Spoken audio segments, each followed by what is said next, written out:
problèmes que rencontre la jeunesse. Mais ce n'est pas seulement la jeunesse, c'est tout un chrétien tout au long de sa vie spirituelle.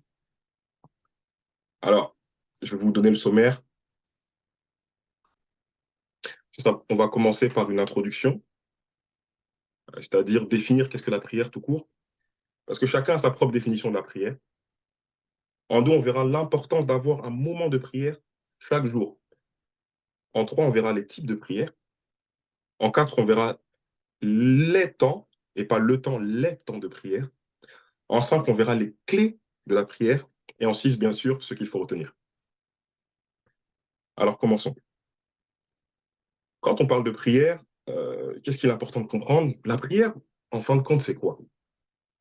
Parce que chaque personne, en fait, a sa définition, sa propre définition de la prière, en fonction de son expérience avec le Saint-Esprit, en fonction de son expérience spirituelle.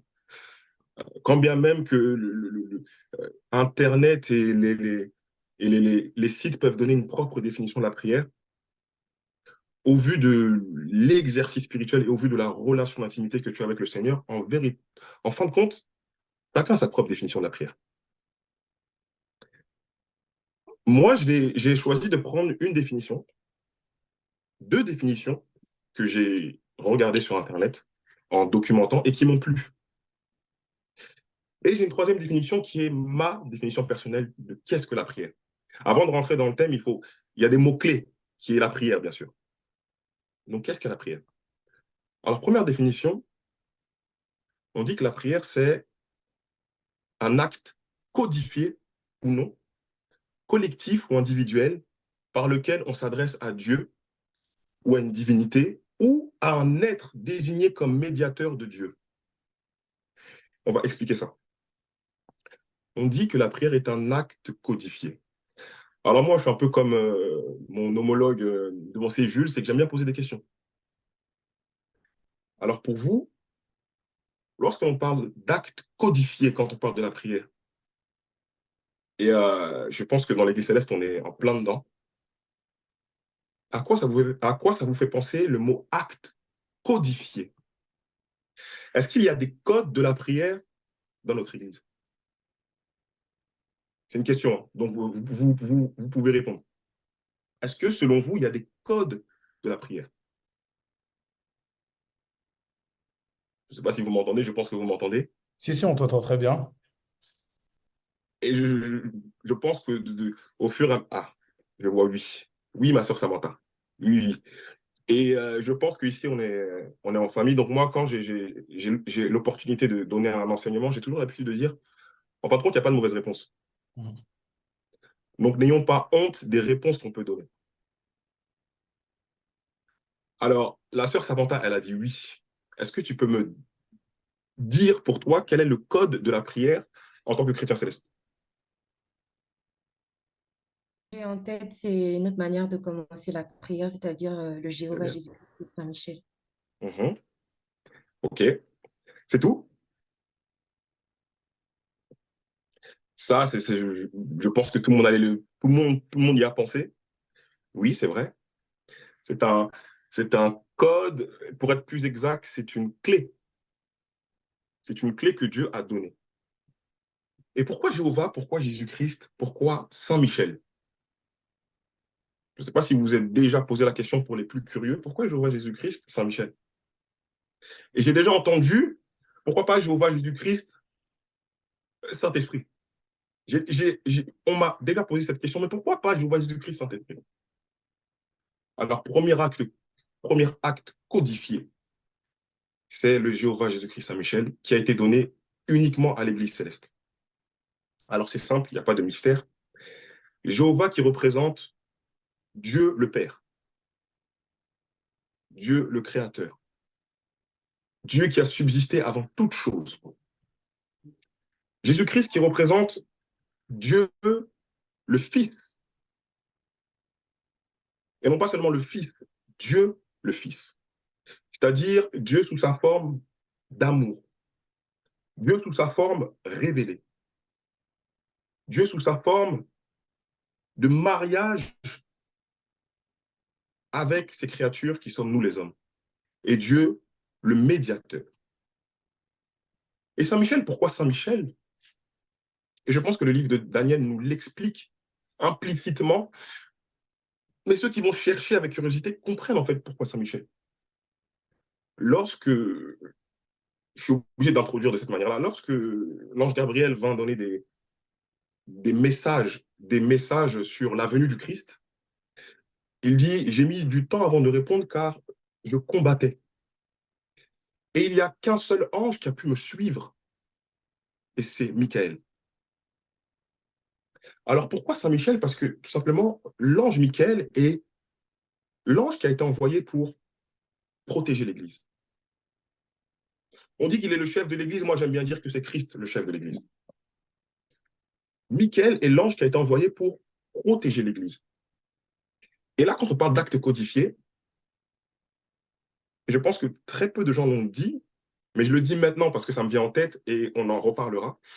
Lorsque l'on dit, pourquoi en fait c'est une clé, lorsque l'on dit Jéhovah Jésus-Christ et qu'on finit, on aurait pu commencer par Saint-Michel, hein, et qu'on finit par Saint-Michel, alors tout chrétien céleste doit savoir que dès cet instant-là, ta prière est protégée. Bien sûr, lorsque tu pries en esprit, hein, si tu Jéhovah Jésus-Christ Saint-Michel, il ne se passera rien. Dès lors que tu finis par Saint-Michel, tu entres dans ce lieu secret, mais on en parlera plus tard. Je ne vais pas tout de suite donner tout de suite révéler les choses, mais tu entres dans ce lieu secret. Alors, quand on continue la définition, on dit que collectif ou individuel. C'est-à-dire que même si on parle de prière quotidienne, ce n'est pas que la prière individuelle, c'est aussi la prière collective. On peut prier quotidiennement, de manière hebdomadaire, euh, comme on le fait à l'église tous les dimanches, par exemple. C'est quotidien si on voit sur 10 ans, 5 ans ou bien 20 ans. Au final, on peut dire que c'est quotidien. Et la prière, c'est un acte codifié par lequel on s'adresse à Dieu ou à une divinité. Pourquoi j'ai mis à une divinité? C'est parce que à l'époque, et je pense que tout le monde le sait, euh, tous n'avaient pas été révélés du Dieu véritable et louaient des divinités. C'est ce qu'on a par vulgarité l'habitude de dire les dieux Baal, les dieux des Armoriens, etc., etc., etc. J'en passe. J'en passe. Donc voilà pourquoi j'ai préféré laisser divinité. Mais ce qui m'interpelle, moi, c'est où un être désigné comme médiateur de Dieu. Et là, en fait, c'est comme si on s'adressait au christianisme. C'est comme j'ai pu le dire, le médiateur, c'est qui, en fait? Maintenant, pour nous, c'est Jésus-Christ. Et prier, et encore plus fort, prier quotidiennement, c'est savoir, les bases chrétiennes, c'est que lorsque l'on prie, on s'adresse forcément à Dieu. Tu ne peux pas prier pour t'adresser à un homme. Et même lorsque tu invoques ton ange, en réalité, tu pries et tu t'adresses à Dieu. Donc voilà la première définition. La deuxième définition, on dit aussi que la prière est aussi définie comme un mouvement de l'âme, tendant à une communication avec son Dieu. C'est un peu la même chose, comme je disais. Pourquoi j'ai pris cette définition-là? Parce qu'elle me plaît beaucoup, parce qu'on parle d'âme.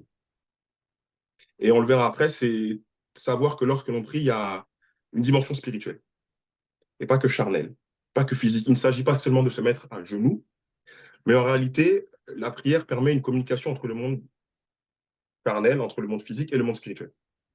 Voilà pourquoi on parle d'âme. Et c'est de cette même manière que lorsqu'on dit que Jésus-Christ nous a créés à son image, en réalité, il nous a créés à l'image selon l'âme, selon ce que nous sommes. De base, nous sommes des âmes que Dieu a envoyées sur la terre. Donc, selon à l'image de l'âme et non pas du corps. Sinon, nous aurions tous le même aspect. Je ne ressemble, quand bien même deux jumeaux ne se ressemblent pas. Vous ne ressemblez pas à votre prochain. Voilà pourquoi on ne peut pas vraiment parler de l'image physique. On parle de l'image de l'âme. Voilà pourquoi j'ai choisi cette définition. Et enfin, bien sûr, il y a ma définition, moi, personnelle. Et je pense que chacun aura sa propre définition personnelle. Alors moi, ma propre définition personnelle, pardon. Alors moi, ma propre définition personnelle, c'est la prière, pour moi, c'est un moment d'intimité avec mon Créateur, me permettant de me souvenir de quelle nature je suis, mais surtout de ne point déroger à la volonté du Seigneur. Et cette définition, en fait, elle illustre bien euh, l'ensemble de mes propos que je vais dire aujourd'hui.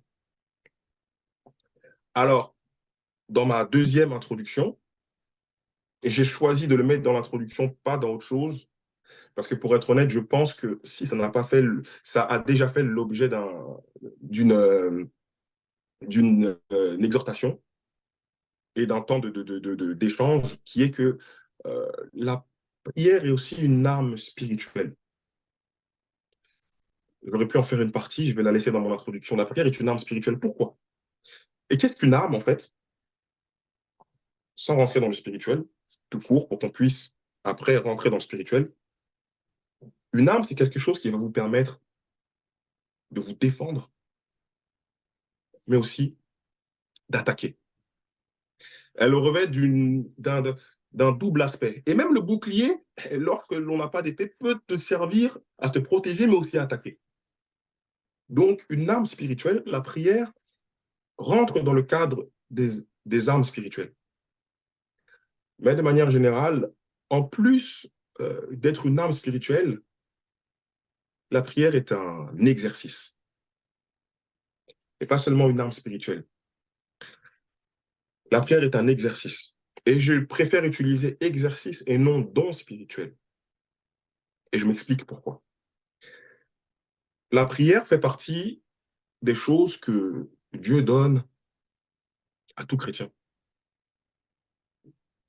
Là où Dieu ne donne pas la prophétie à tout chrétien. Moi, je fais partie de ceux qui disent que tu peux demander la prophétie. Si ce n'est pas le plan de Dieu pour toi, alors tu n'obtiendras pas la prophétie. Tu pourras avoir l'esprit prophétique, et je pense en tant que chrétien, encore à plus forte raison chrétien céleste, mais en tant que chrétien, pourquoi chrétien? Parce qu'on a tous été remplis du Saint-Esprit. C'est qu'on revêt tous en réalité de cet aspect prophétique. Et de cet esprit prophétique, mais l'Église du christianisme céleste, en fait, lorsque vous voyez des sangles bleues, c'est que Dieu a choisi certains pour en faire leur ministère. Jésus-Christ pour ceux qui le savent, a été revêtu de trois aspects, de trois onctions. L'onction sacerdotale, selon Melchisédek,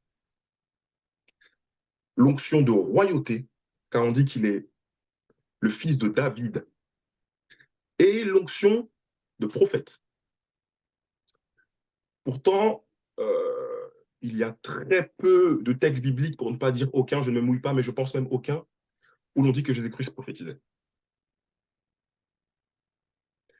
Où l'on dit que Jésus-Christ tomba en transe. Là où on dit que Saül, ça lui a, quand bien même qu'il n'avait pas l'esprit qu'il n'était pas prophète, a prophétisé à un moment, afin que la gloire de Dieu se manifeste. Mais on ne dit à aucun moment que le Christ a prophétisé. Pourtant, il était revêtu de ces trois onctions-là, de roi, de sacrificateur et de prophète. Alors c'est en ce sens que tout chrétien céleste est muni de l'onction de prophète. Qu'est-ce qu'il faut aussi savoir? Et là, je m'appuie sur, quand je disais que c'était une arme spirituelle, c'est des choses que Dieu nous a données pour tout au long de notre vie, marcher et porter notre croix.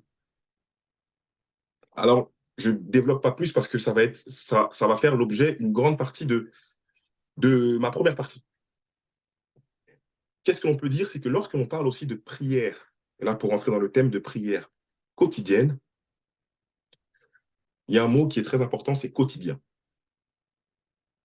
Et lorsque l'on dit quotidien, ça révèle une notion de répétition. Le quotidien implique une notion d'apprentissage. Le quotidien implique également une notion, et je vais m'arrêter là, parce qu'il y en a plein, d'amélioration et de perfectionnement. Ce que tu fais quotidiennement, tu le fais de manière répétitive. Ce que tu fais quotidiennement, tu le fais en apprenant.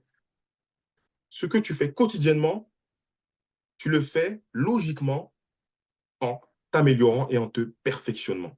Ce n'est même pas qu'une loi spirituelle, c'est une loi de base.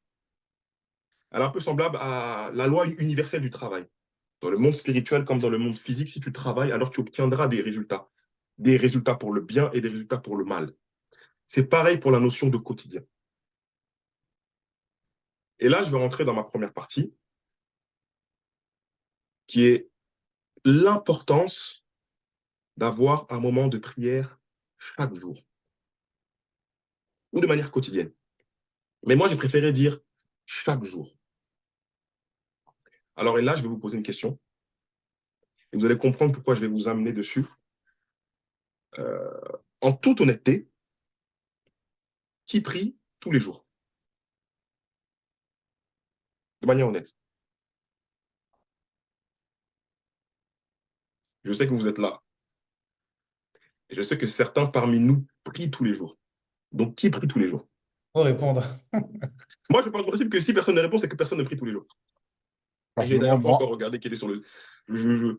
Moi, je suis même capable d'interroger pendant même le Zoom. Donc, je pars du principe que si personne ne répond, c'est que tout le monde prie tous les jours. non, je pense pas. En toute honnêteté. En toute honnêteté, je ne pense pas que tout le monde prie tous les jours. Même moi, il peut m'arriver, et je ne vais pas prendre l'excuse, c'est quand je suis fatigué, c'est quand je suis acculé, Dieu sait, je m'endors et l'ange prie pour moi. Non, je ne vais pas rentrer dans cette facilité-là. Même moi, il peut m'arriver de ne pas prier tous les jours. Que Dieu m'en pardonne, mais ça peut arriver. C'est quand même, et là, je suis un peu fier de le dire, c'est quand même assez rare.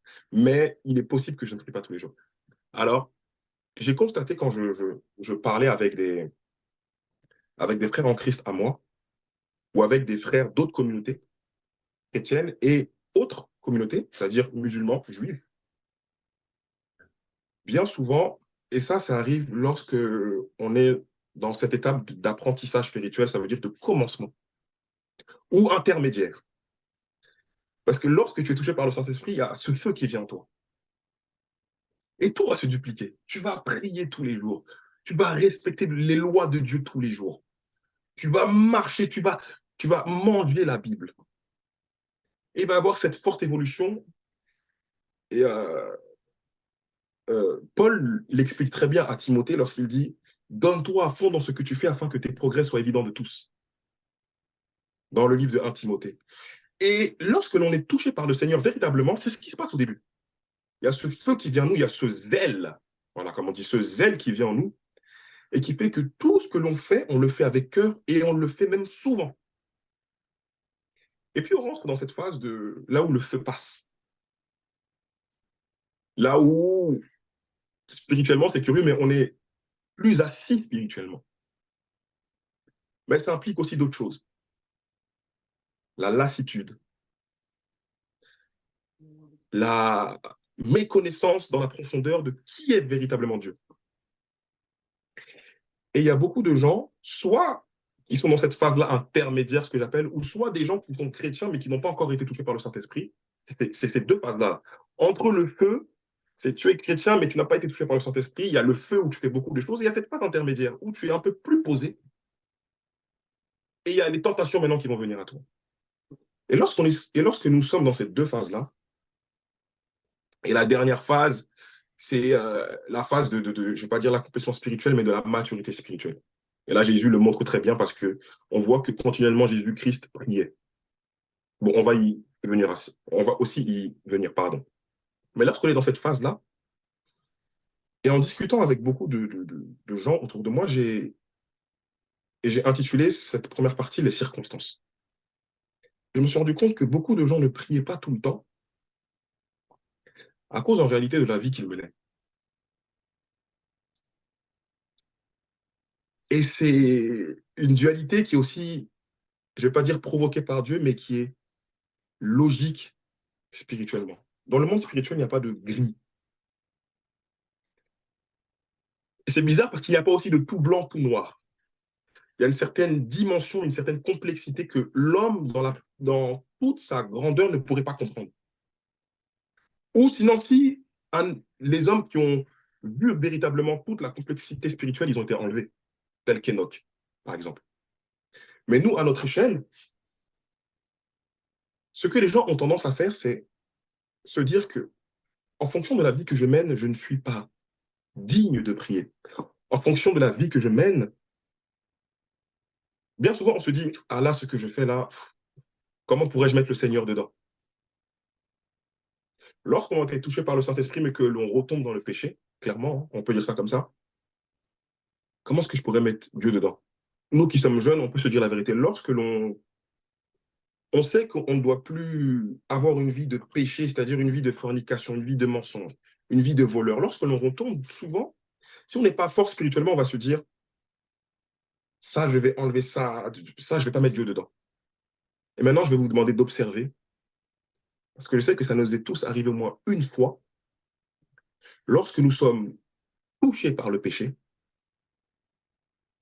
et que nous avons la conscience, parce que révélée par le Saint-Esprit, que nous ne faisons pas la volonté de Dieu, nous avons tendance à ne pas prier, ou à moins prier. Et le livre de Romains nous le dit, en fait. Les œuvres de l'esprit et les œuvres de la chair ne peuvent pas cohabiter ensemble. Et la chair ne peut être soumise à l'esprit. Et même si elle le voudrait, elle ne pourrait pas. Et en réalité, pourquoi prier quotidiennement, c'est important de le savoir. Et pourquoi j'insiste dessus? Nous, chrétiens, on n'a pas tendance à le savoir, mais c'est important de révéler les vérités spirituelles. C'est-à-dire que inconsciemment, l'esprit nous révèle, l'Esprit Saint, qui est saint, nous révèle l'impureté de ce que nous faisons.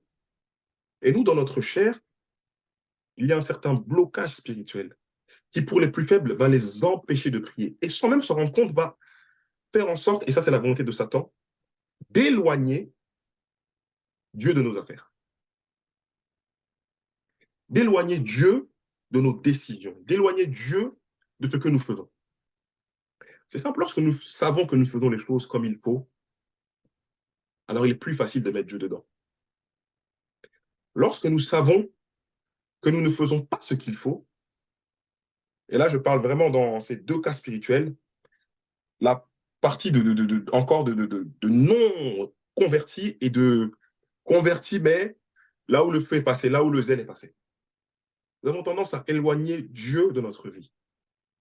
Et moi, le premier, à qui ce n'est pas arrivé d'avoir commis un acte que nous savons que Dieu nous a interdit formellement de faire cette chose-là, et lorsque nous l'avons fait, d'avoir du mal à se mettre à genoux.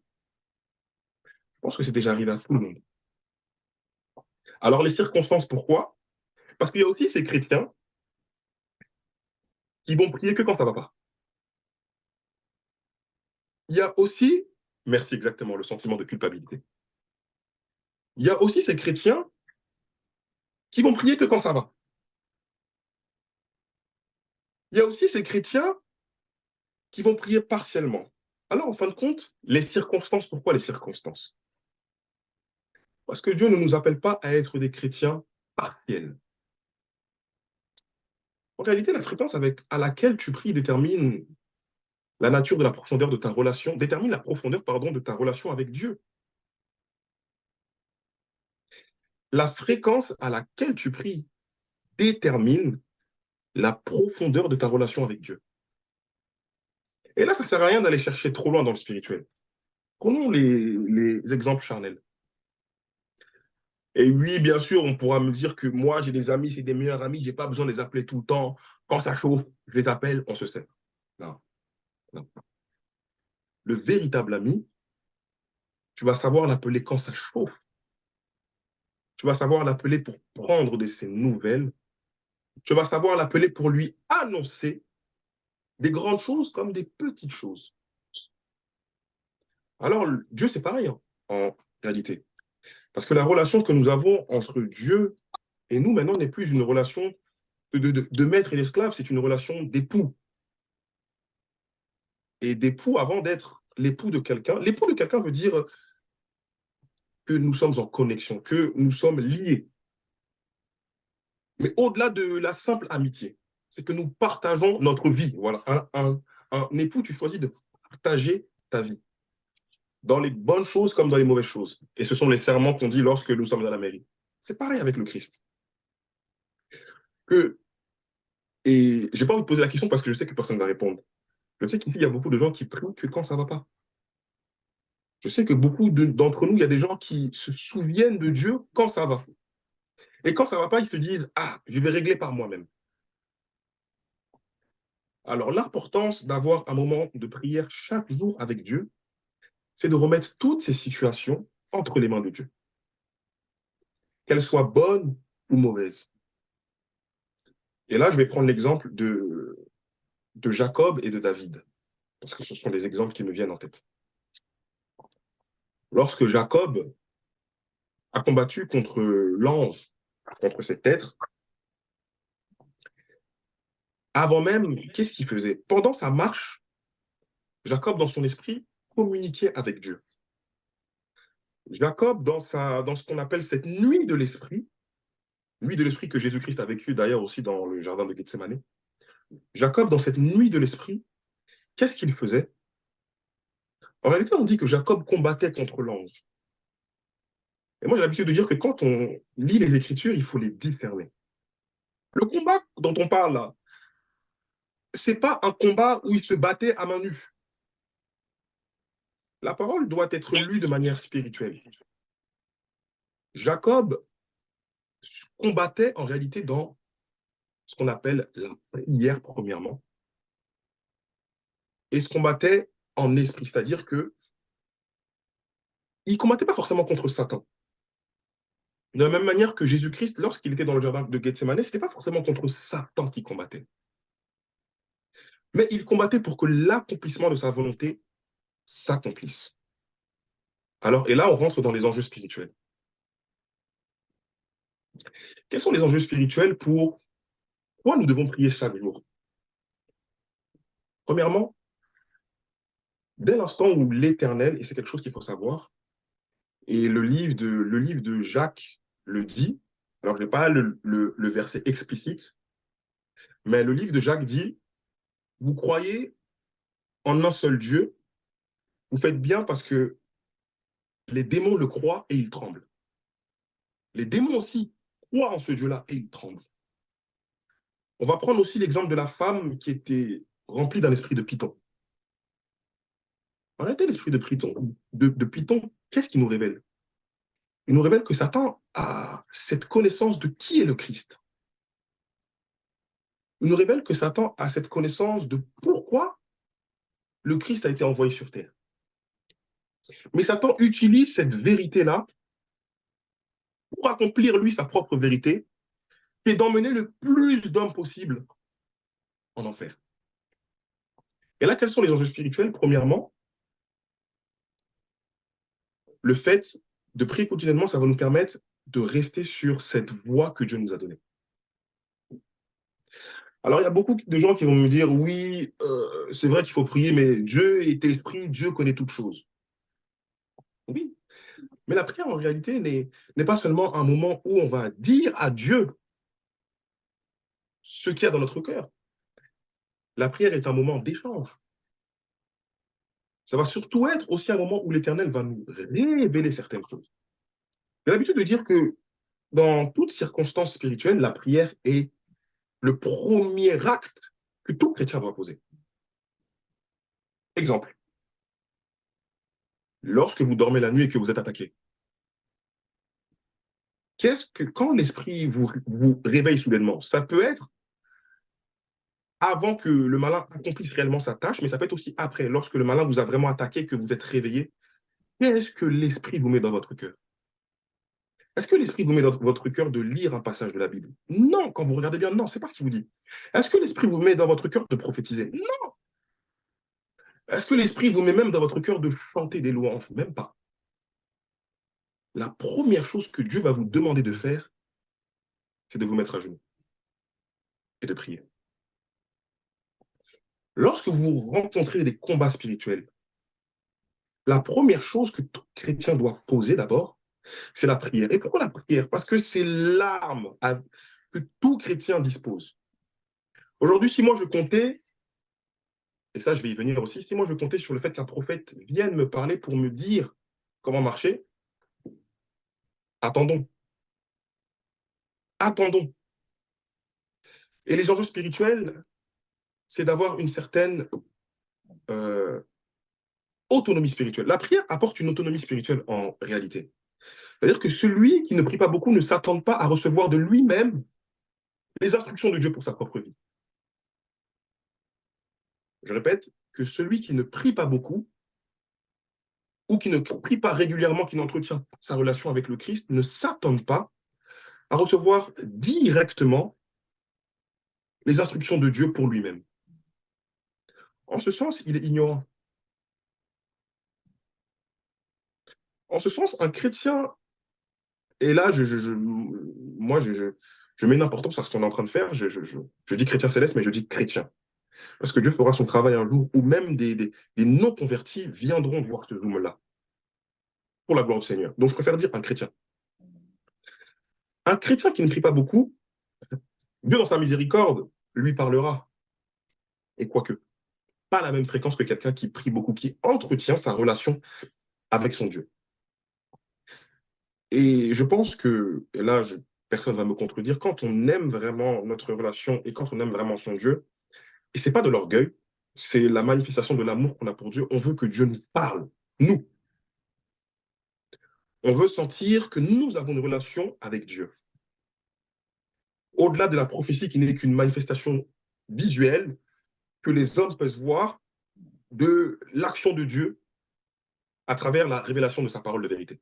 Au-delà de la prophétie, ça peut être un ressentiment, ça peut être un songe, ça peut être un discernement. Il y a des discernements, des fois, quand on les a, on sait que c'est Dieu qui nous les donne. Et il y a une joie qui nous envahit, et cette joie, bien souvent, on se dit, ah Seigneur, aujourd'hui, je sais que tu me connais, que tu me parles. Un chrétien qui ne demande pas à son Dieu, qui ne manifeste pas la volonté et les désirs, les supplications de son cœur à son Dieu, ne s'attend pas à ce que Dieu lui réponde. La parole est claire. Demandez et on vous donnera. Ce n'est pas dit on vous donnera et par la suite, n'oubliez pas de prier et de demander. Non. À plus forte raison le français, mais la parole de Dieu, l'ordre des mots a un sens. L'ordre des mots a un sens. Demandez et l'on vous donnera. Et dans cette partie qui est l'importance d'avoir un moment de prière chaque jour, quotidien, le verset sur lequel je me suis appuyé, il y a 2 versets. Il y a ce verset que vous voyez qui est le verset de Matthieu 6, qui est bien connu, qui est la prière du Seigneur. Comment ne pas évoquer ce verset-là? Mais il y a un verset aussi que je n'ai pas mis et que j'ai préféré vous dire pour que vous puissiez noter et aller lire, qui est le psaume 18 à partir du verset 31. Alors c'est simple. Que dit ce passage? Ce passage nous dit: les voies de Dieu sont parfaites, mais la parole de Dieu est éprouvée. Je répète, les voies de Dieu sont parfaites, mais la parole de Dieu est éprouvée. Alors pourquoi prendre ce verset-là et l'associer à la prière? Et là, je vais revenir sur la parole de vérité et sur le cours qui nous avait été donné précédemment, quand on parlait du don des prophètes, du don de la prophétie, pardon. En fait, le don de la prophétie, ce n'est que la révélation des oracles de Dieu. C'est-à-dire que le prophète va rentrer dans cette transe et va donner des oracles de Dieu. Et souvent, c'est pour dévoiler, souvent tout le temps, c'est pour annoncer la parole de vérité de Dieu. Ça peut être pour une génération, ça peut être pour le monde, quand on dit prophète des nations. Ésaïe a prophétisé dans ce contexte-là, c'était pour le peuple d'Israël, mais est-ce que les prophéties d'Ésaïe ne sont pas utilisées pour nous-mêmes? En ce sens, on parle de prophète des nations. Ce sont des prophéties qui ne s'arrêtent pas dans le temps, qui sont intergénérationnelles. Et lorsque Dieu passe par un prophète et là je vais venir sur nous, notre propre personne, pour nous donner nos messages de vérité, souvent Dieu dit, voilà ce que j'ai prévu pour toi, dans tant d'années tu seras ça. Voilà pourquoi je t'ai amené dans mon église pour faire cette œuvre-là. On a tous une révélation secrète ou bien propre à nous que Dieu nous a donnée concernant notre destinée spirituelle et notre venue sur cette terre. Mais est-ce que la parole de Dieu suffit à ce que cette révélation s'accomplisse? Non. La seule parole de Dieu ne suffit pas. Ce serait aussi dire que nous sommes sauvés uniquement par la foi et bon, je peux rester dans mes œuvres, forniquer, avoir cette vie de mensonge comme je le faisais avant, comme j'ai la foi de Dieu, c'est suffisant. Là où Paul parle de la foi, Jacques ajoute que ta foi sans les œuvres, ta foi est morte. En réalité, c'est pareil. C'est ce rôle que va avoir la prière. C'est-à-dire que la parole de Dieu dans notre vie, nous chrétiens, jeunes chrétiens, Mais je pense que ça vaut pour tous les chrétiens, quel que soit l'état spirituel dans lequel tu es. La parole de Dieu est vraie pour nous, mais la parole de Dieu sera éprouvée. Et le Christ n'a pas fait exception. Lui-même, on voit que sa parole a été éprouvée. Et lorsque l'on continue dans le psaume 18, qu'est-ce qu'on nous dit? Et là, je vais le lire vaguement. Qu'est-ce que ça nous dit? Les voies de Dieu sont parfaites et la parole de l'Éternel est éprouvée. On continue en disant, il est un bouclier pour tous ceux qui se confient en lui. Car qui est Dieu si ce n'est l'Éternel? Qui est un rocher si ce n'est notre Dieu? Et là, c'est Dieu qui nous ceint de force et qui me conduit dans la voie droite. Il met mes pieds semblables, il rend mes pieds, pardon, semblables à ceux des biches, il me place dans mes lieux élevés. Ça veut dire que la parole de Dieu peut être vraie. Et Ésaïe 55 nous le dit, aussi élevés sont les cieux de la terre, aussi éloignés sont nos pensées à nous des pensées de Dieu. Alors notre condition de chair fait que si nous ne restons pas dans la communion avec le Seigneur et avec l'Esprit Saint de vérité, si nous comptons sur notre propre intelligence, sur notre propre force, je vous l'ai dit en esprit en vérité, il est impossible que la parole de Dieu s'accomplisse dans notre vie. Prenons tous les cas bibliques, et même ceux où ce n'est pas dit implicitement. Prenons le cas de Ruth. Pour ceux qui connaissent l'histoire de Ruth, ce n'est pas dit implicitement. Mais lorsque Naomi, sa belle-mère, s'est levée pour retourner à Jérusalem, elle avait deux belles filles avec elle. Elle avait Ruth et elle avait Orpa. Qu'a dit la belle-mère de Ruth à ces deux belles filles? Elle a dit, mes deux fils sont morts, vous n'avez plus de mari. Restez dans le pays de Moab. Restez, priez vos dieux, trouvez des maris. Et Orpa dit, belle-mère, je te bénis, merci, je reste. Ruth dit que la mort nous sépare. Il n'y a que la mort qui pourra nous séparer, toi et moi, je viens avec toi. En réalité, quelle a été la différence entre Ruth et Orpa? C'est que Ruth a reconnu la voix de Dieu pour l'accomplissement de sa volonté. Parce que la terre où Ruth était n'était pas sa terre d'accomplissement de sa volonté. Pourtant, Dieu avait d'ores et déjà, depuis le sein de sa mère, accompli déjà cette parole de vérité dans la vie de Ruth. Mais sans une vie de prière, sans une vie de communion avec le Seigneur. Il est pour nous qui sommes chrétiens impossible d'accomplir la véritable volonté de Dieu. Premier enjeu spirituel, c'est reconnaître, la prière quotidienne va permettre de reconnaître la voix de Dieu et la volonté de Dieu dans notre vie. Pour ceux qui aiment prendre des notes, je vous invite à prendre des notes pour que lorsque vous allez prier quotidiennement, vous puissiez constamment vous rappeler que prier, en fait, ce n'est pas pour Dieu. Il n'y a, et ça j'ai l'habitude de dire, il n'y a aucune belle phrase qui va impressionner Dieu. Il n'y a aucune parole qui pourra impressionner Dieu. Lui qui est la parole. Ne vous dites pas, ah, cette prière-là sera exaucée, non pas parce que j'ai l'habitude de prier, mais parce que là, les mots que j'ai dit là, trop pertinents. Il n'y a aucune parole qui puisse impressionner Dieu. Donc, ce n'est pas à la beauté de votre prière. Ça va être premièrement à la régularité de vos prières. Mais bien sûr, ça, et je n'ai pas besoin de le dire, je pense que c'est logique, à la sincérité de votre prière. Est-ce que vous priez en esprit ou est-ce que vous priez en chair? On peut prier toutes les heures. Si on prie en chair, il ne se passera rien. Je ne vais pas vous faire l'offense de vous dire cela, je pense que tout le monde le sait. On est là pour parler de la profondeur de Dieu et pas pour, même si c'est des rappels, je pense que tout le monde le sait ici.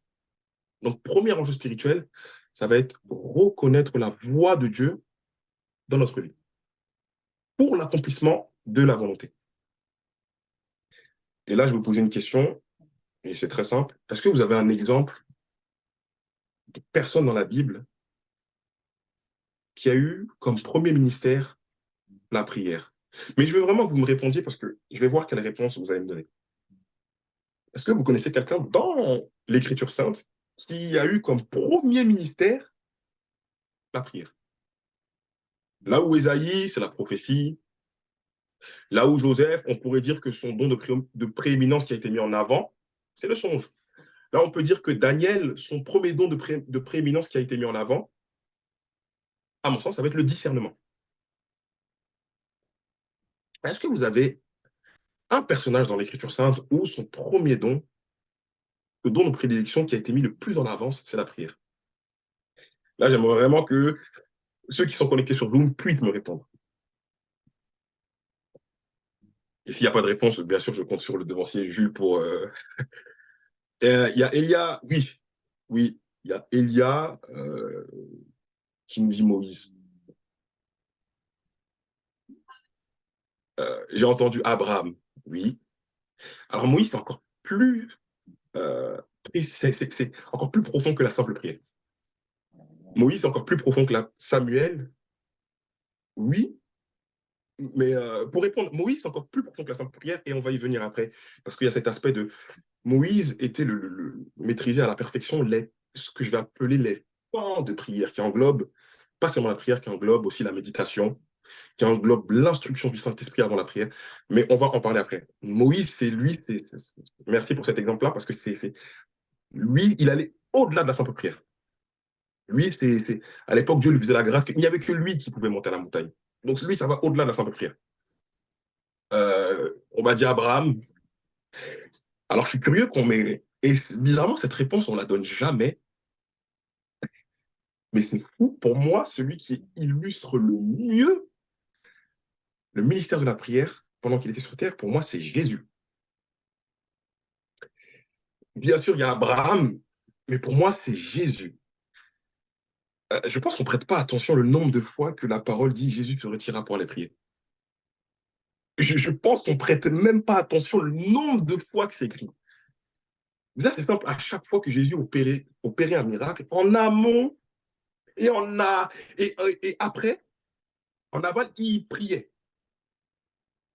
Jésus-Christ, avant pourquoi on nous dit que Jésus-Christ, avant pourquoi on nous parle tellement de ce temps dans le désert de Jésus-Christ? Combien de fois on dit Jésus-Christ monta à la montagne? S'il vous plaît, ne me faites pas l'offense de croire que Jésus-Christ est vraiment monté à la montagne. Mais que veut dire la montagne? Et là, je viens sur le... non, ça c'est après. Et là, je viens sur le passage que j'ai pris. La parole nous dit quoi? Quand tu pries, là, les disciples disent, Jésus-Christ, apprends-nous à prier. Donc, c'est Jésus-Christ qui enseigne. Là, c'est un enseignement que Jésus-Christ donne. Mais quand on enseigne quelque chose, il est très dangereux d'enseigner des choses qu'on ne pratique pas. Aujourd'hui, moi, vous me demandez d'enseigner sur le mariage, qu'est-ce que j'en sais? Il y a des choses que tu seras plus à même d'enseigner si tu les vis. Alors, quand les disciples disent Jésus-Christ, ils disent pas Jésus-Christ, nous, on a l'habitude d'enseigner comme ça, de prier comme ça, dis-nous que c'est bon. Non, non, ils disent enseigne-nous à prier. Et que dit Jésus-Christ? Quand tu pries, entre dans ta chambre. Alors, à l'époque, il n'y avait pas des chambres comme nous, hein, donc ça aussi, c'est pas tellement. Quand on parle de chambre, oui, ça peut. Il est préférable de prier, quand on prie quotidiennement seul, il est préférable de prier dans un espace clos où il n'y a pas de bruit, et souvent, c'est notre chambre. Ferme la porte.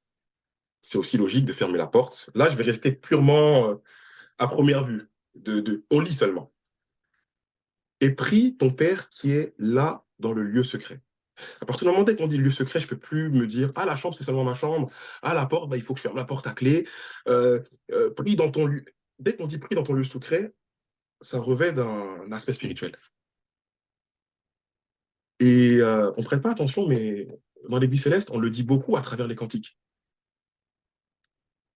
Quand on dit porte élevée vos linteaux, ouvre tes portes, ouvrez vos portes célestes. Beaucoup de gens pensent à des portes qui s'ouvrent. En réalité, c'est les portes qui sont en nous. Et lorsque l'on ouvre une porte, on atterrit dans un lieu qui est un lieu secret.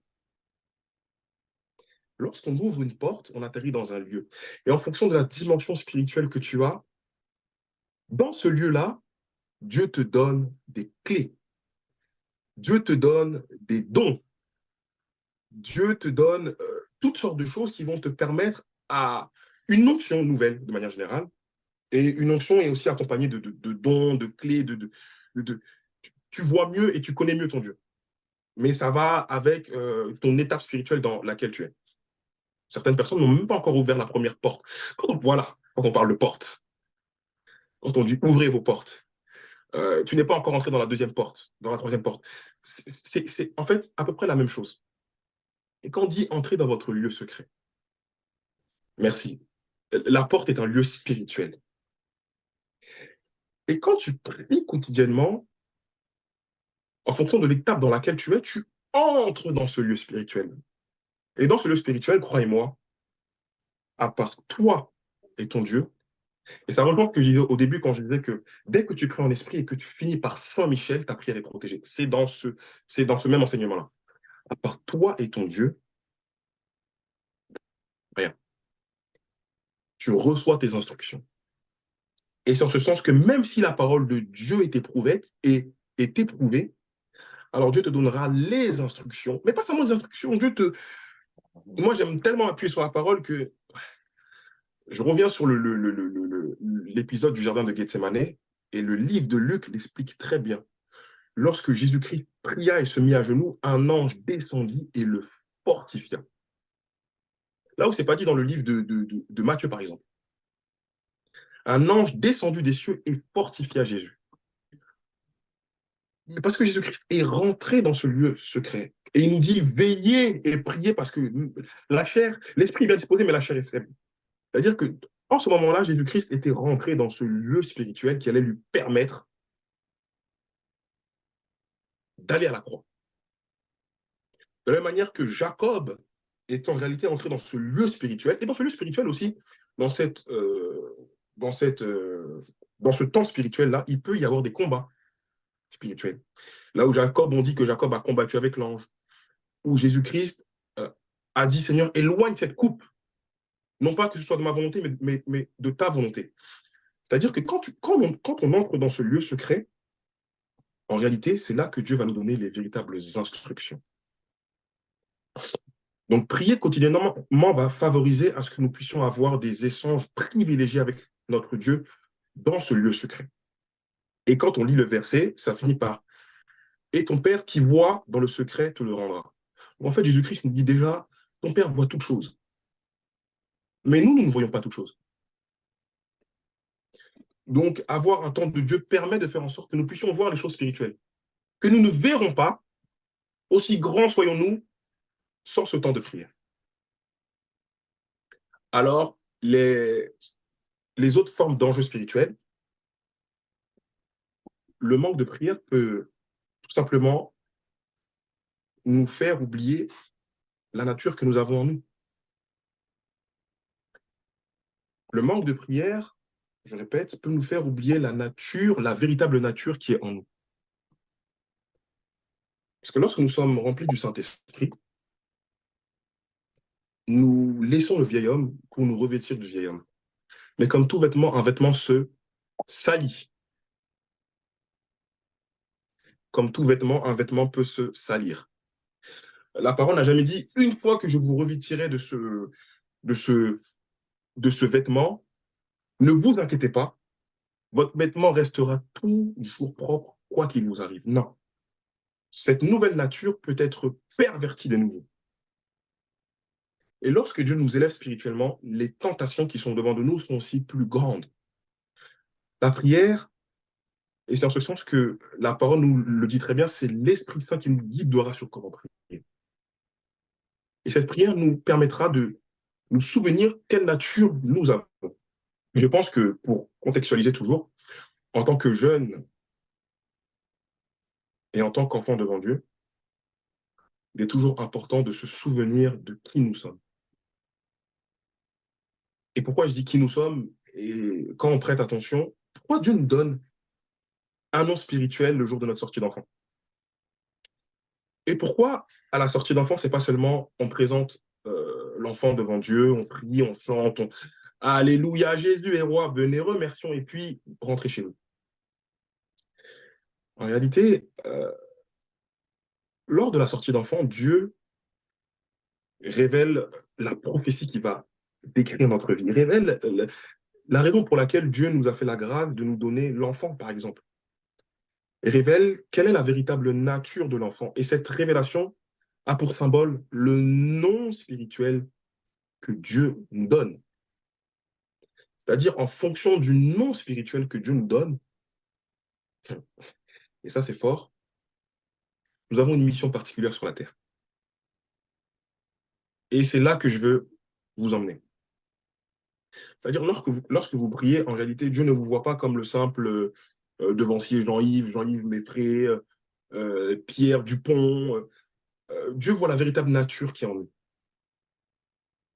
C'est-à-dire, si ton nom d'esprit est, je ne sais pas moi, Saint-Michel, Dieu va voir cette véritable nature qui est en toi, Michael. Et avoir un moment de prière nous permet de nous rappeler de qui nous sommes devant Dieu. Et nous rappeler de qui nous sommes devant Dieu, c'est aussi nous rappeler que Dieu nous a envoyés sur une terre où Satan règne.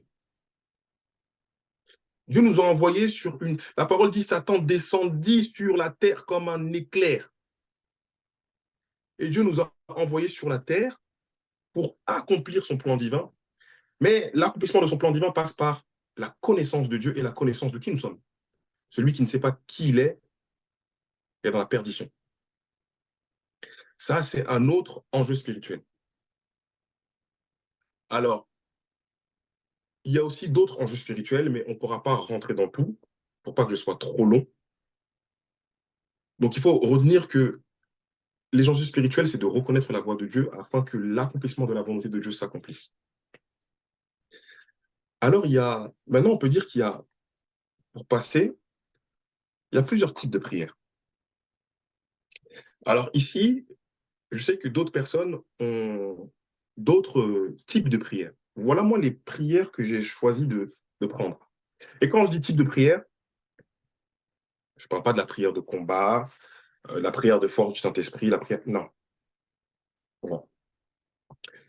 Je vais rentrer de manière plus générale et pas seulement m'attaquer à... Pas seulement parler des prérogatives ou des instructions données à l'Église céleste pendant le sabbat. La première type de prière que j'ai choisi de prendre, c'est la prière d'intercession.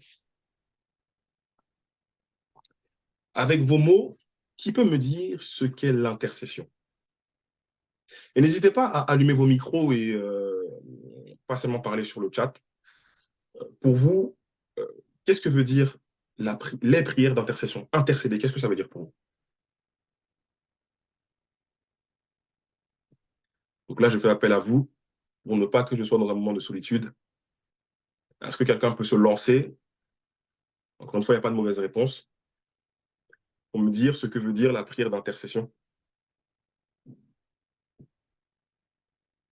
Personne? Si. Qu'est-ce que ça vous évoque? Franchement, et puis il n'y a même pas de piège. Hein. Ouais, c'est pas. Ok, Non, non, quand je pose des questions, ce n'est pas toujours des pièges, c'est pour vous faire participer aussi. Prier pour les autres, prier pour ton prochain. D'accord. Dans quel but? Un exaucement, de l'aide, D'accord. pour un soutien souvent, apporter son soutien à une cause, à un besoin. Euh, ouais, je dirais ça. D'accord.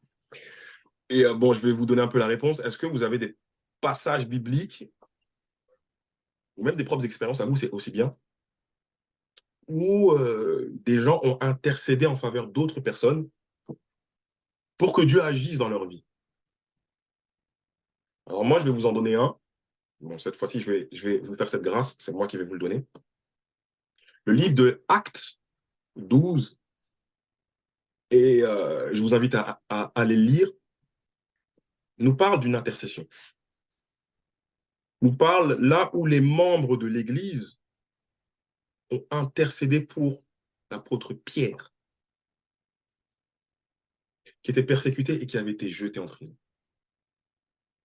Et à travers leur intercession, l'apôtre Pierre avait été délivré. Et lorsqu'il était passé devant le conseil des Juifs, la parole qui avait été en lui avait tellement étonné les Juifs qu'il se disait, mais d'où est-ce qu'il a appris toutes ces choses-là?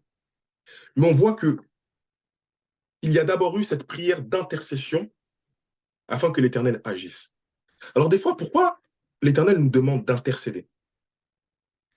Et ça rentre dans le thème d'aujourd'hui qui est l'importance de la prière quotidienne. Et je vais rebondir sur un truc, c'est que prier quotidiennement ne veut pas dire... Merci, j'ai un autre exemple qui est Abraham pour Lot. C'est un très bon exemple. Et la première personne en réalité à avoir intercédé dans l'Écriture sainte, je crois que c'est Abraham. Pour Lot. Avant même pour Lot. Avant même pour Lot. Pour Sodome et Gomorrhe de manière générale. Parce qu'on dit que, et je pense que c'est vers, ça je ne l'ai pas écrit, donc vraiment on m'aide, mais je pense que c'est dans Genèse à partir du verset 19. On dit que Abraham pria et demanda à l'Éternel de faire miséricorde à Sodome et Gomorrhe s'il ne trouvait ne serait-ce que tant de justes, jusqu'à allant jusqu'à ne serait-ce que un juste, un seul, que l'Éternel fasse miséricorde. Et l'Éternel répond en disant, je ferai miséricorde. La parole de Dieu commence en disant, le cri de Sodome et Gomorrhe s'est accru. Mais on dit que Abraham fléchit le genou pour intercéder pour Sodome et Gomorrhe. C'est un peu dans ce même contexte que l'Église, que ce soit les prosélytes ou les juifs convertis, avaient prié pour Pierre afin qu'il soit délivré de la main de ses oppresseurs.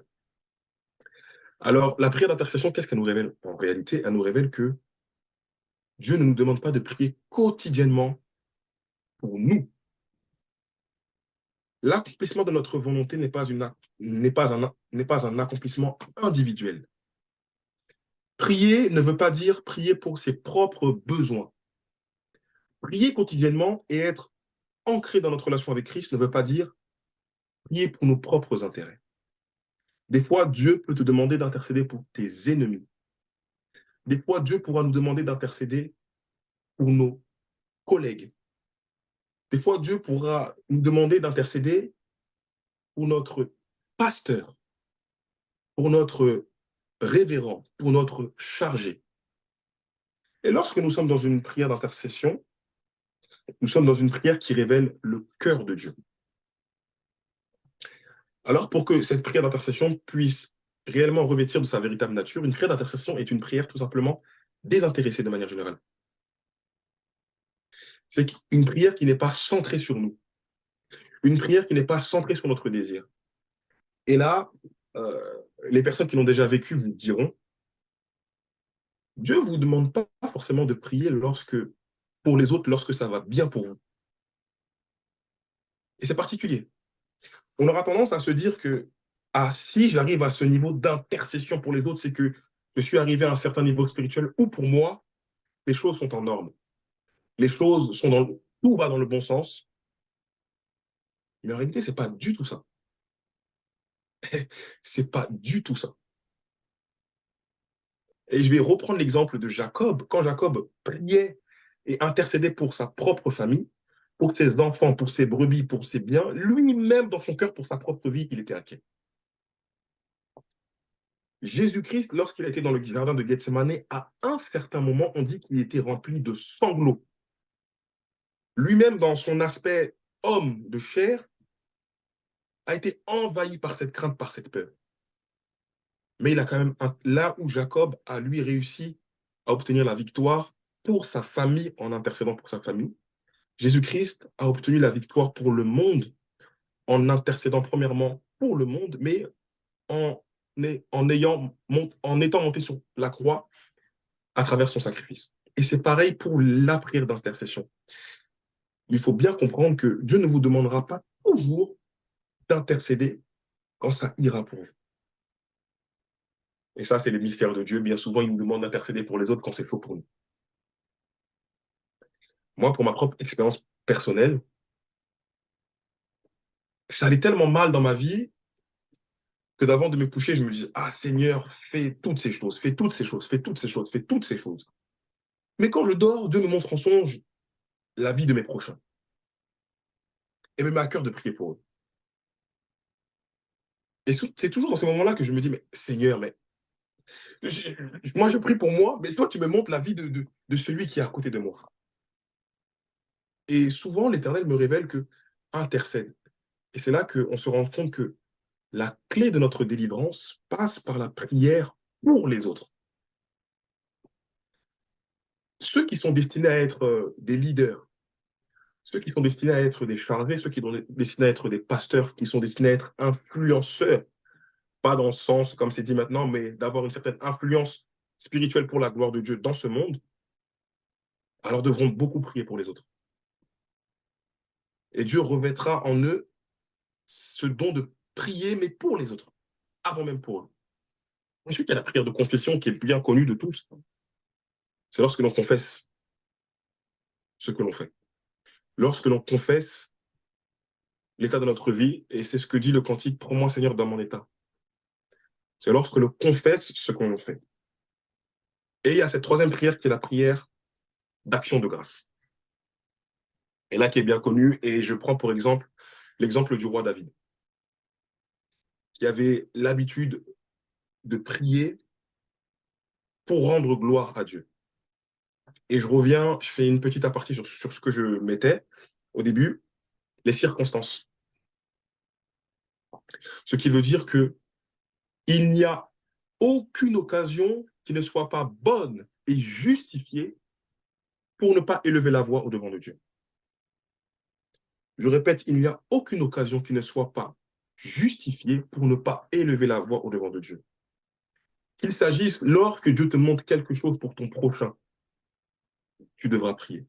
Lorsque Dieu te révèle un péché que tu fais, tu devras mettre ça en prière. Lorsque Dieu te bénit, tu devras prier et apporter des actions de grâce. Mais la prière n'est pas exclue. Lorsque Dieu te mettra à l'épreuve, tu devras prier. Il n'y a aucune occasion, je répète pour la dernière fois, qui ne soit pas justifiée pour que tu pries pour Dieu. C'était pour revenir sur la petite aparté, sur l'aparté des circonstances.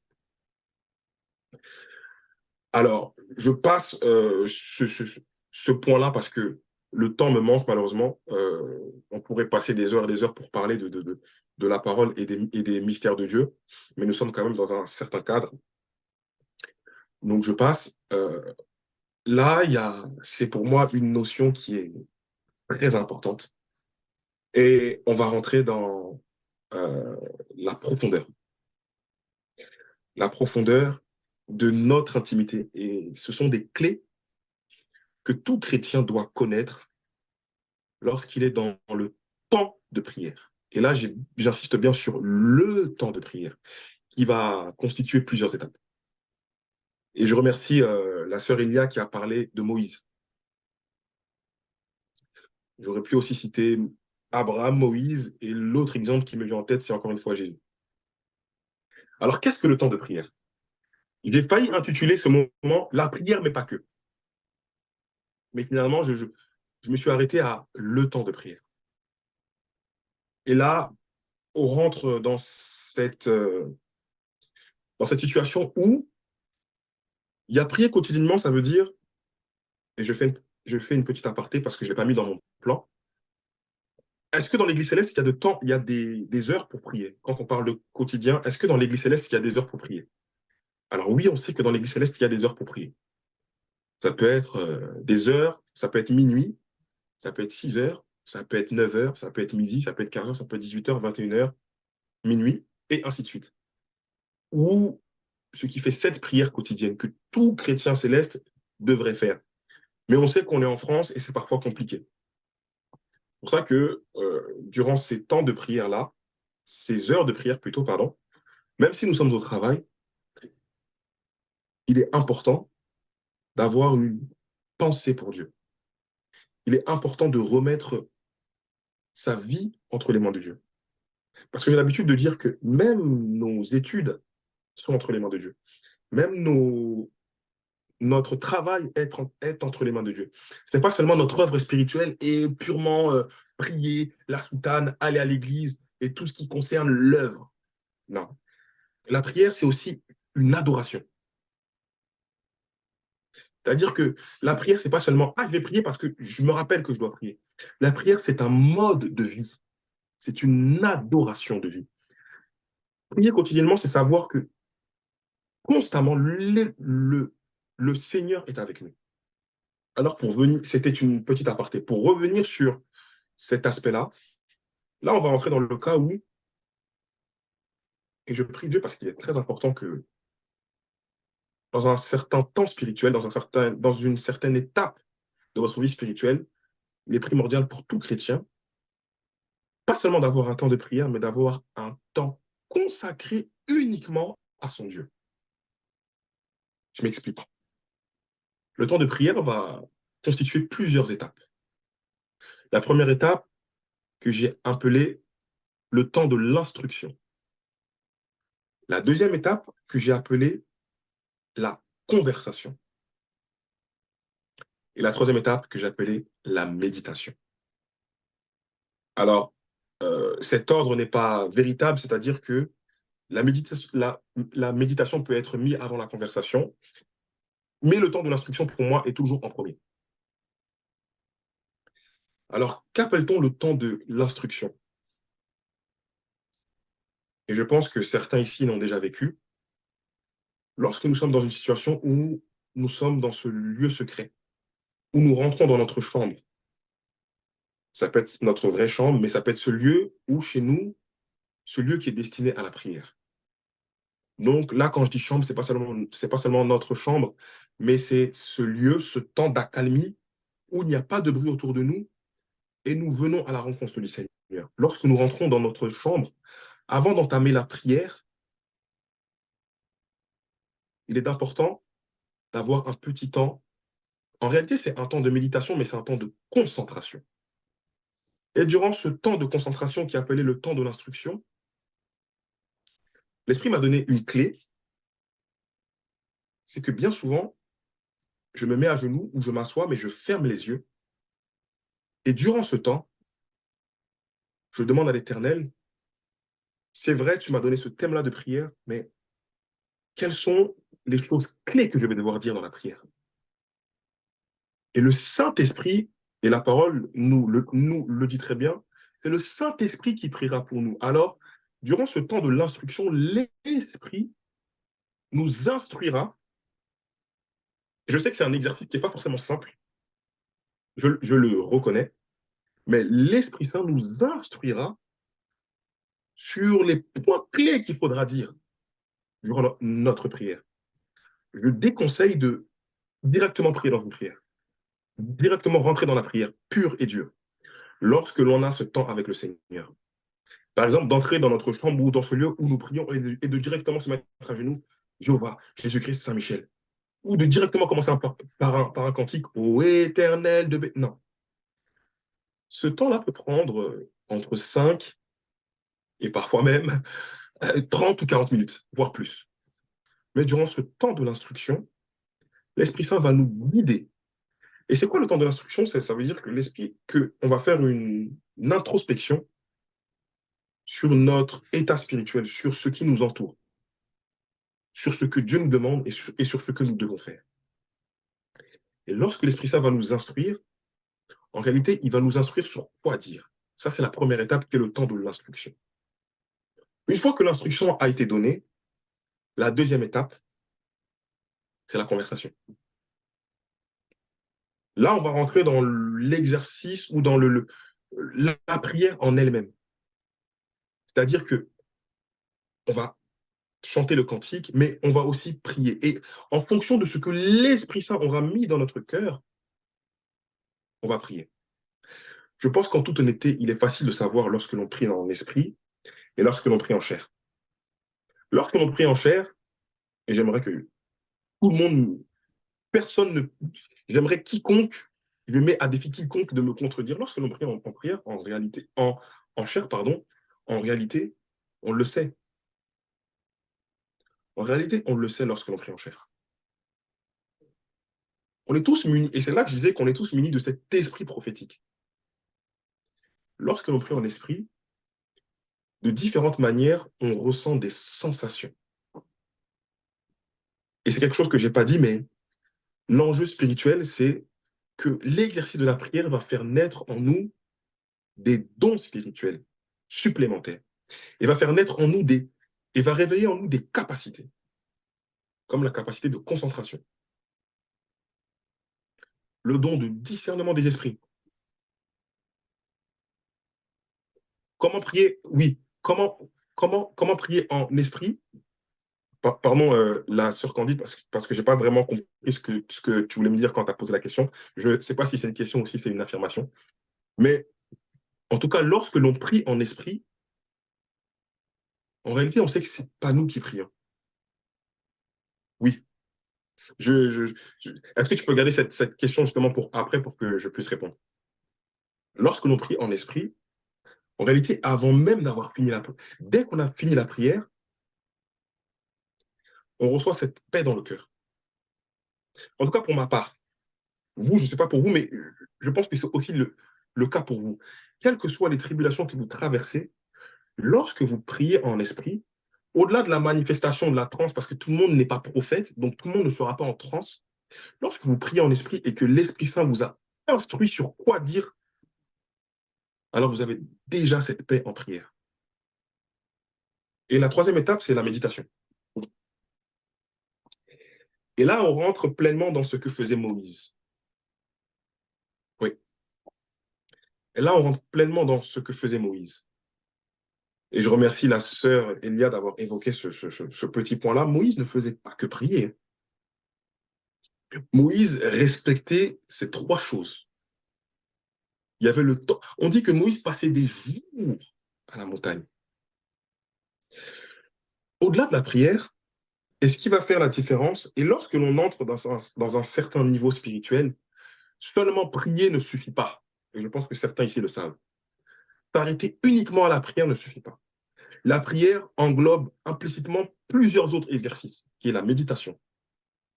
Arrivé à un certain niveau spirituel, Dieu ne te demandera pas seulement de prier, tu devras méditer pour rentrer véritablement dans un certain niveau spirituel. Avant d'élever la moindre voix, parce que les mots ont un impact dans le monde spirituel qui va se rejaillir sur le monde physique, de la même manière que la prière peut servir à bénir, la prière peut servir à maudire aussi. Donc avant de commencer cette conversation avec Dieu, quand tu es dans un certain niveau spirituel, tu dois attendre l'instruction. Même dans la prière, tu dois attendre l'instruction pour t'assurer que lorsque tu prieras, lorsque tu intercéderas pour les autres, lorsque tu prieras pour toi-même, lorsque tu prieras pour une œuvre spirituelle particulière, lorsque tu prieras pour l'Église, il y a certaines choses avec lesquelles on ne blague pas. Arrivé à un certain niveau spirituel, le temps de prière est important, et pas seulement la prière, le temps qu'englobe la prière. Et Moïse le faisait très bien. Et Jésus aussi le faisait très bien. C'est qu'avant d'entamer la prière, et c'est vrai, je suis d'accord, la parole ne le dit pas explicitement, mais il faut discerner les Saintes Écritures. Et vous verrez que, de manière générale, l'Esprit Saint, vous aurez tellement des choses à dire en étant dans la vie en Christ que l'Esprit Saint vous instruira sur des choses que la Bible ne dit pas. L'Esprit Saint, au bout d'un certain moment, vous obligera à aller fouiller ailleurs que dans la Bible. L'Esprit Saint vous demandera de passer à une étape supérieure de ce que vous... Merci, la révélation des mystères. Et pour recevoir la révélation des mystères à travers la prière, prier uniquement ne suffit pas. Il y a aussi d'autres choses. Et je pense que là, les prophètes ont tendance à plus exercer cette chose-là qui est la méditation. Et vous verrez, lorsque vous méditez, ça va fuser dans votre esprit. Après la prière, vous devez méditer. Et vous verrez que lorsque vous méditez, et je répète mes propos, il n'y a pas de... Certaines personnes mettent la méditation avant la conversation, c'est-à-dire la prière. Ce que j'appelle la conversation, c'est la prière. Certaines personnes mettent la méditation après, moi j'ai choisi de la mettre après. Certaines personnes la mettent avant, pardon, moi j'ai choisi de la mettre après. Et lorsque vous entrez dans ce temps de méditation, qu'est-ce qui se passe? Là, en réalité, Dieu vous parle. Là, en réalité, vous n'êtes plus seul à parler, c'est que Dieu vous parle par rapport à votre conversation, par rapport à la prière qui a été faite. Et vous verrez que Dieu va vous donner des choses même que vous n'auriez pu imaginer. Par rapport à un certain problème de votre vie, Dieu va vous révéler des personnes. Dieu va vous révéler ce qui est fait dans les lieux cachés. Et Dieu va vous révéler une ligne de conduite, des instructions qui vont vous permettre de rentrer dans cette étape spirituelle. Et là, c'est très important. Et c'était ce que Moïse faisait, c'était ce que le Christ faisait. Qu'on soit clair, à chaque chose que le Christ faisait, ce n'étaient pas les mêmes anges qui travaillaient avec le Christ. À chaque étape, à chaque miracle que le Christ faisait, ce n'étaient pas les mêmes anges qui travaillaient avec le Christ. Alors, il y a des anges qui ont travaillé avec Jésus-Christ, mais ce n'est pas dit implicitement, ce n'est pas dit dans la Bible. Quand on lit la Bible et qu'on dit que beaucoup de gens venaient à l'encontre de Christ et à travers ses paroles, à travers ses prières, obtenaient la guérison. Il n'est pas dit que, par exemple, l'ange Raphaël était à côté de Christ. Mais implicitement, c'est des choses qu'on peut comprendre. Que l'ange Raphaël a énormément travaillé avec le Christ. Que certains anges de révélation ont énormément travaillé avec le Christ. La Bible s'arrête uniquement à dire que Jésus-Christ alla dans la montagne et pria. Mais vous pensez vraiment qu'il ne faisait que prier et prier pendant des heures et prier pendant des heures et puis dormait et puis il y avait tout un processus qui se passait. Donc, j'aimerais qu'on puisse vraiment s'attarder ou prendre conscience de qu'est-ce que le temps de prière. Premièrement, il y a le temps de l'instruction. Avant de commencer une prière, il est très important pour les jeunes chrétiens qui ne le faisaient pas, de ne pas entamer une prière tout de suite, mais de prendre le temps de faire une introspection sur soi-même, afin que le Christ puisse nous révéler comment prier. Le temps de la conversation qui est très importante, et ensuite le temps de la méditation. Alors, maintenant, il y a les clés d'une prière efficace. Il y en a tellement des clés. Il n'y a pas des clés proprement dites. Chacun peut avoir ses clés. Mais moi, je vais vous révéler les clés que l'Éternel m'a données. La première clé, et là, je pense qu'il y a des gens qui ne le savaient pas, ne surtout pas prier pour tout dans une même prière. Je répète, ne surtout pas prier pour tout dans une même prière. Et il en vient de dire qu'il faut structurer sa prière. En conversant avec mes frères et sœurs en Christ, dans ma paroisse, je leur ai posé cette question et je leur ai dit, lorsque vous priez, pourquoi vous priez? Et beaucoup m'ont dit, je prie pour ça, je prie pour ça, je prie pour ça. Et je leur ai demandé, mais dans la même prière? Oui.